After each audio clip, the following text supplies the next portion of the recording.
বাংলাদেশের অন্তর্বর্তী সরকার জননিরাপত্তা সম্পূর্ণ নিশ্চিত করতে ব্যর্থ হয়েছে মন্তব্য করে জাতীয় নাগরিক পার্টির আহ্বায়ক নাহিদ ইসলাম বলেছেন, এবছর সংসদ নির্বাচন আয়োজন করা কঠিন হবে।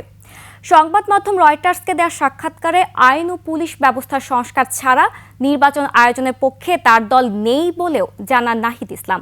নাহিম আহমেদের ডেস্ক রিপোর্ট। অন্তর্বর্তী সরকারের দায়িত্ব নিয়ে রাজনৈতিক ও আইনশৃঙ্খলার সংস্কারের মাধ্যমে ২০২৫ সালের শেষে নির্বাচন হতে পারে বলে জানিয়েছিলেন প্রধান উপদেষ্টা ডক্টর মোহাম্মদ ইউনূস।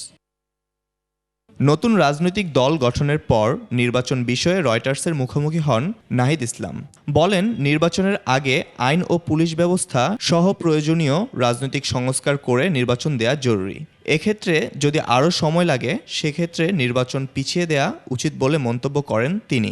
গত ৭ মাসে আমাদের প্রত্যাশা ছিল সবারই যে ল অ্যান্ড অর্ডারটা স্বাভাবিক হওয়া, আমাদের যে পুলিশিং সিস্টেমটা সেটা একটা স্বল্পমেয়াদী সংস্কারের মধ্যে দিয়ে গিয়ে সক্রিয় হওয়া, সেটার কিছুটা উন্নতি ঘটেছে, কিন্তু আমাদের প্রত্যাশিত জায়গায় বা জননিরাপত্তার জায়গাটা এখনও নিশ্চিত করা যায়নি।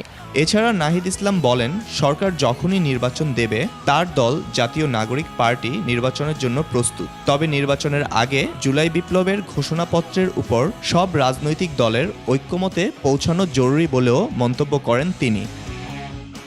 নাহিদ বলেন, নির্বাচনের আগে প্রয়োজনীয় সংস্কার ও রাজনৈতিক ঐক্যমতের মাধ্যমে নির্বাচন চায় তার দল জাতীয় নাগরিক পার্টি। নাইম আহমেদ, ২১ টেলিভিশন।